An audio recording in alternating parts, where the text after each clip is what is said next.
Welcome to this week's 10-Minute Tuesday. We have a really good topic this week. Carter thought of it. It's very, very good. We've talked about it in the past, but not at length.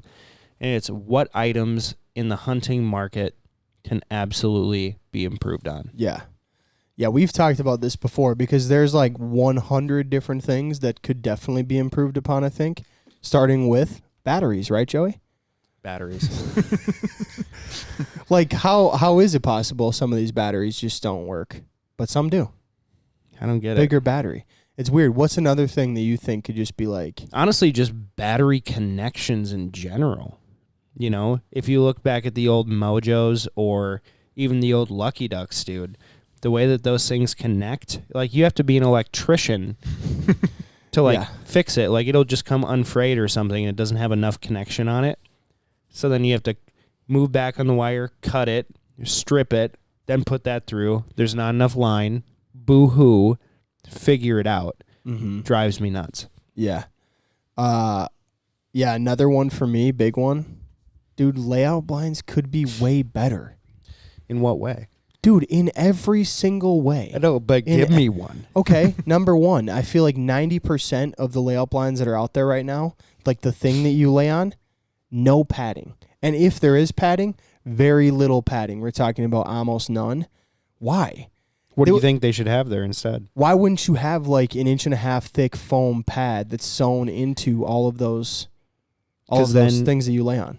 It costs more. And you stick out of the blind more. Buddy, these layout blinds are $400. I'm pretty sure we're not that worried about $10 worth of foam.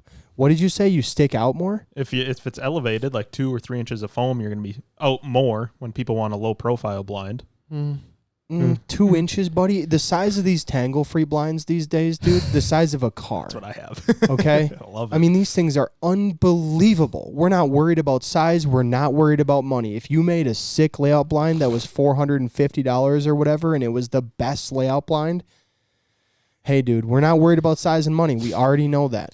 I think I know why they don't put foam in there, though. Why? Because it gets wet, and then that foam will hold water. Bro. So you can make it waterproof, but again, more money, more production costs, all that stuff. I agree it should be more comfortable. The whole bottom's already waterproof on 90% of these things now. No, but the damn seats aren't. Those seats are not. Yeah, no, you're right. There is some padding in the headrest area already on a lot of these now. Not even close to enough. No, not That's even for close sure. to enough. My neck hurts every time. Also, how is there like not okay? So like Alps came out with that blind, right? The Legend or whatever, where it's got like that zero gravity. It's a zero gravity seat, right? It's like those really comfy lawn chairs that you sit in. And the problem with that blind is, like you said, you sit up high enough that the doors they shut on your chest, so it makes it really hard to call. The doors don't have brackets because of how it folds up. Why doesn't a company come up with a system where you have more of a suspension chair like that sits almost like you're almost touching the ground, and then have the doors so they don't close on your chest? I don't understand that. It's a genius idea. Like that chair system is the comfiest layout blind chair system, and it's not even close. And they've got you like 4 inches off the ground. You could easily drop that so your ass is damn near sitting on the ground, and then have a frame system that would go over you, right? Another question, legitimately, why isn't a layout blind waterproof? Bro, like, why isn't it? I don't understand. Why isn't it windproof? Why isn't it waterproof? I don't understand that. Why isn't it windproof and waterproof? It would be, I just don't think this is that hard of a thing to solve. If you made a windproof, waterproof layout blind with a suspension seat and a good frame on it that wasn't the size of a car, people would pay $500 for it. I would. If I was like, this is the best layout blind money can buy and I don't need to buy one for 10 years, this thing is sick, I would spend $500 on a layout blind. Guys are buying layout blinds every year. $200 layout blinds. I'll just get the cheap one. Every year you're going to get the cheap one? Yeah. I mean, it's just like, I don't know. To me, a layout blind could be way, way better. Heater options inside of it. I mean, if you're spending $500, why not spend $600? Right. Make the thing sick. Mm-hmm. Get one blind. I don't know, dude. To me, that's a big one for sure. Right. Well, I mean, I love the panel blinds from Tangle Free. Mm-hmm. But, dude, every single panel blind I've bought, they make where they sew in, like where you put in the grass, they make it too tight. And if you're mass grassing blinds, like if you're an outfitter, dude, to like pull the strap out and put that in and then pull the next strap out and push it in, it's like, come on. So I've taken a knife and cut in every other like seam to make it a lot easier. But it's like, why do I have to do that? Right. I paid $300. That's such an easy thing. That's a very easy thing. Another thing I thought of too that I've like complained about in the past, A-frames. How do they not have an A-frame that folds out? They do. That is like it's a collapsible one. They have one now. Dakota. Dakota makes it? Yep. But the problem with that A-frame is that if you get any mud in any of those moving parts, which there's a lot, go home. Okay. Go home. So if you're going to buy that blind, terrible. you have to be committed to spraying out the mud pretty much every time you hunt no, it's like when you're collapsing it, it's not going to fully collapse because people are walking around in there and then there's mud splashing around. Sure. It's a nightmare. So you get water in there and it freezes. Bye. Yeah. Although at the same time, if you get water into the connections of your current A-frame and you have to pull it apart later, it's still going to suck. Yeah, but not as bad as that where you need to take like a little hammer on all these tiny moving parts. You know those little balls that you could expand when you're a kid? That's what I'm talking about. That's exactly how it is. Okay. Now imagine getting mud in each one of those parts. I totally get that. At the same time, it's probably still less of a time investment than it is to take 900 pieces of an A-frame and put it together like you're just a carpenter in the field.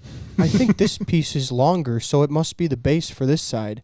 I mean, you have to put orange tape and green tape on them just so you know what part goes where. It's like, I don't know. To me, that's another easy one. Like, you know, there's probably a better system even if you do have to chisel a little ice. Speaking of A-frames, dude, how about the fact that there's never enough material?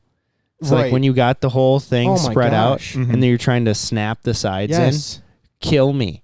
My hands are cold. My hands are cold, dude. I'm not going to go click and it's being held on by a prayer. Yeah, dude.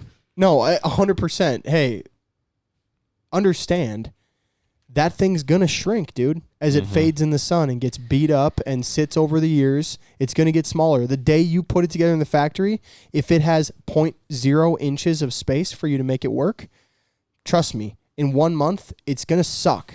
It's going to work way worse, dude. Especially when it's full of grass and stuff, too. Yeah. It just makes it harder.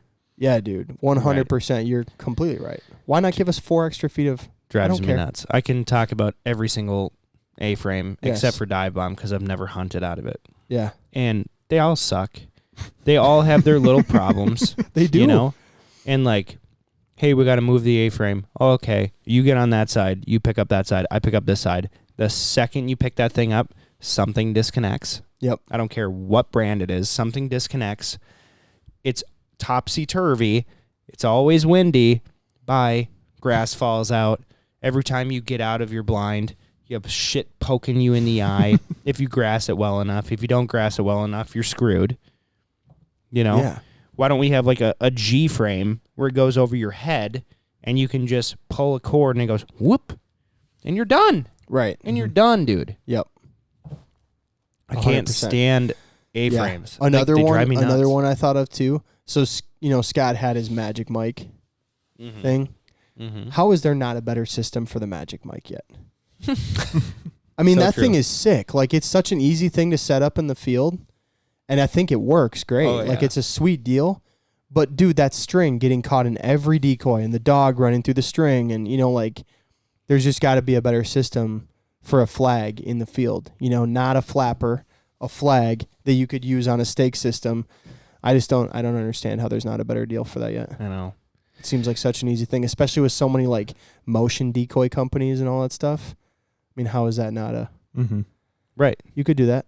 You know? That'd be easy. Here's another one. Yeah. Gloves. That's what I was going to say. My God. Gloves. Yep. For filming, it's the worst. Oh, dude. For calling, it's the worst. You know? And then I'm spitting from my call into my hand gets cold, and I'm like, oh my God. And then the second I'm done calling, I'm just putting it on my neck to keep my hands warm. And Yeah, gloves are brutal, man. Yeah, that's a thing. Socks, too. Like, let's be honest, right? Why would I have to wear a Crabber's sock? Why do I have to wear a Bama booty? That's like literally made in 1941.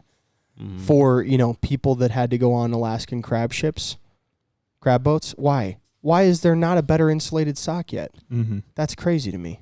Yeah, why am I still sweating even though this is 100% wool? Yeah. Right. You know? Why did I spend $26 on this pair of socks? And I'm still dying.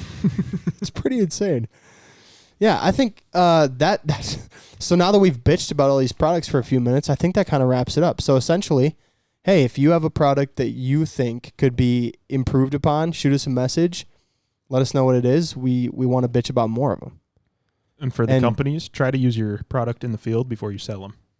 Yeah, and also just try to maybe listen to people that are using the product. Yep. Like pretty easy thing. I think in an A-frame, add 2 feet of more fabric. Yeah. It doesn't cost you anything really. I mean, you're buying it by the 1,000-yard roll. We just need 2 more feet. Yeah, just put on some more clips. Yeah. So if it's super full, you can there's another clip further back so that your shit can overlap. And then there's a clip right at the end where it normally is. Yes. So easy. Mm-hmm. Just simple. Make it user friendly. Yep. Because we're all dumb as waterfowlers. Yeah. Make it easier. Make it easier for us. Mm-hmm. You'll sell more stuff.